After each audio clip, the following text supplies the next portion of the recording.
Do you feel like every time you go to record a piece of educational content, it absolutely flops? No views and no engagement despite you spending hours just on a single post. Yet when you post a simple photo dump or a silly text on screen reel, it seems to get way more attention. The problem is that this exact situation can make you believe a common lie I see a lot of creators falling victim to. And that's that educational content just doesn't work anymore, and you should just solely create these low effort, low value based posts that actually don't really sign any clients. So by the end of this video, you're going to learn everything you need to know about making educational fitness content and how to actually make it engaging, where I'll actually show you practical examples from other creators who are successful with their educational content, breaking down exactly how they do this so that you can do it too. So let's jump right into it.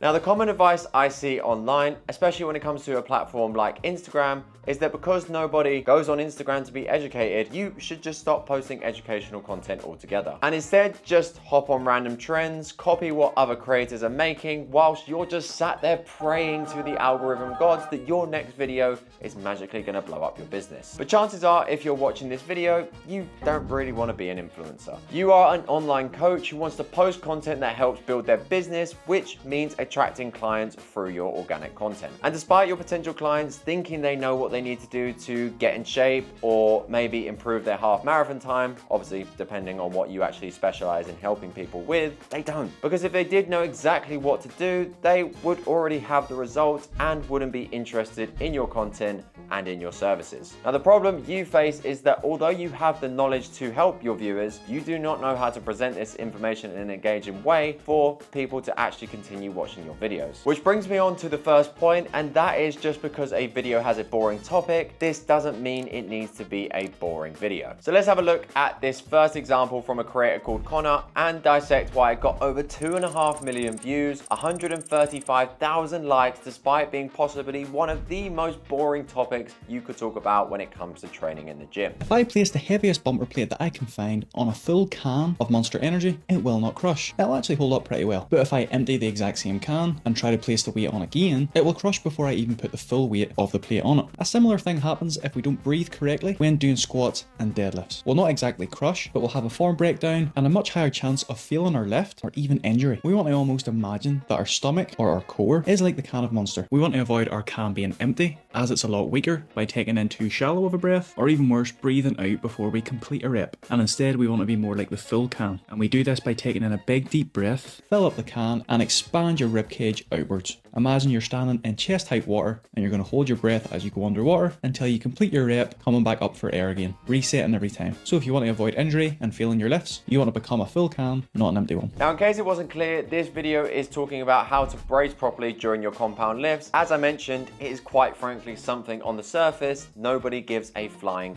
about. And the reason that the average viewer won't really care about bracing during their compound lifts is because they don't realize the benefits of actually doing so. Connor starts the video with a phenomenal visual hook, balancing a 20 kilo weight plate on top of a can of Monster, which of course not only stops the viewer from scrolling past the video, it automatically makes it clear who this video is going to be beneficial for: people that train in the gym and drink cans of Monster, which, let's be honest, is most people that go to the gym these days. Now, the next thing Connor does, I actually think is an unintentional stroke of genius and something that 99% of coaches will miss out on. You see, Connor doesn't even mention the subject of the video until around 13 to 14 seconds in. And why this is genius is because so often you're told with short form content that you just need to get to the point as fast as possible. The quicker you get to the point, the shorter the video, the more views it's likely to get. But the issue you'll face is that if you do this too early in a video where specifically you're talking about something that's potentially on the more boring side, this won't intrigue a viewer in the slightest. And in fact, it will just encourage your viewers to swipe away instantly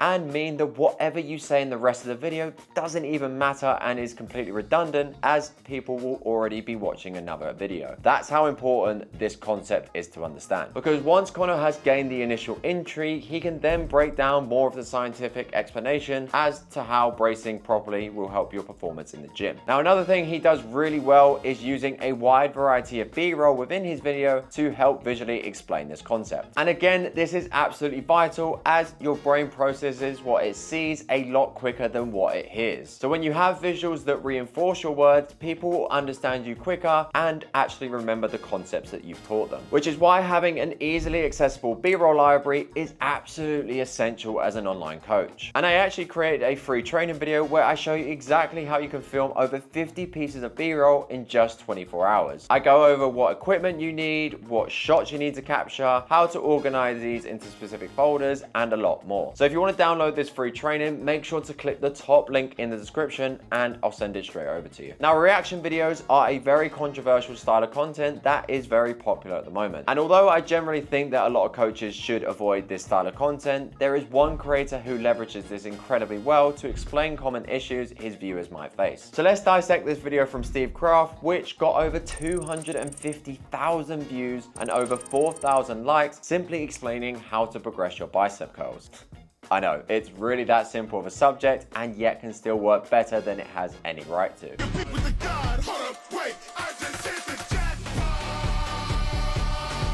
Progressing your bicep curls or lateral raises can feel like a right kick to the dick, or vulva. But it's an easy fix, so here's why and what you can do about it. Firstly, your lack of weight progression comes down to two main things. One, the number of muscles involved in the movement are lower. For a bench press, you have pec, delt, tricep growth all going towards the amount of weight you can lift. But then in a curl, lateral raise or tricep movement, most of the time you have a singular muscle group. So how much muscle do you think you're going to have to add to this singular muscle group before performance goes up? Don't worry, that was rhetorical. We both don't fucking know. But it's probably quite a bit. Then number two, usually the weight you use on these lifts isn't very large. If you're using 100 kg on a squat and you increase it by 2.5, that is a 2.5% increase. And don't question me, I know because I Googled it. And while a decent increase and no laughing matter, it's certainly not about to force his arsehole to dilate. But on a curl, you might be using 10 kg and the next weight up is 12, which is a 20% increase, and that's quite a bit more. So here's what you can do instead. Either use machine-based stuff where the weight jumps can be made smaller, or just accept the rep progressions on things like this might take you 3 to 4 weeks rather than 1 to 2. But what you could do is start ranking the ease of the last reps. If last week was 7 and it felt like a hernia was on the horizon, but this week is 7 and it feels like your insides are firmly inside, then that could be a good sign that progress has taken place. It just isn't enough for another rep yet. But it will be. Alright, well have fun, stop being fucking impatient, and bye.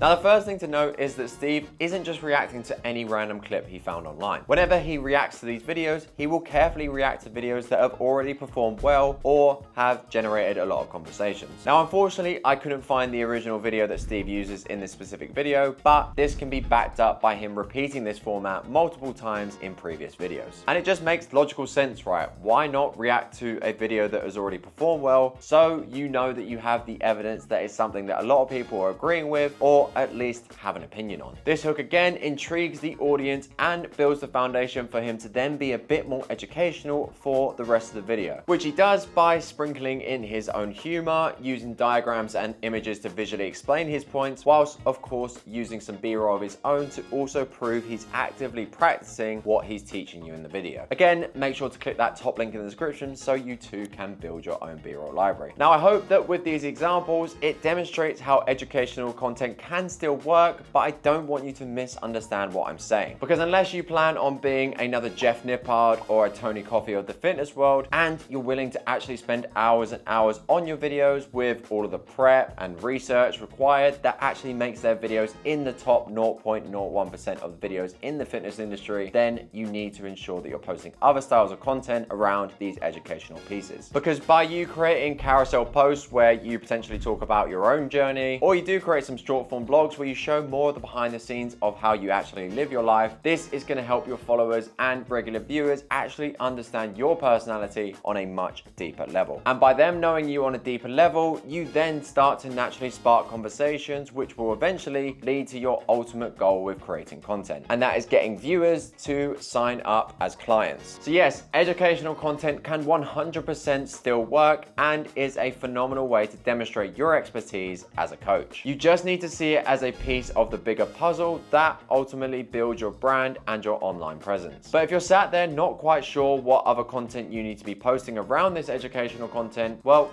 then you need to watch this video next where I go through all of the styles of content you should be making as an online coach.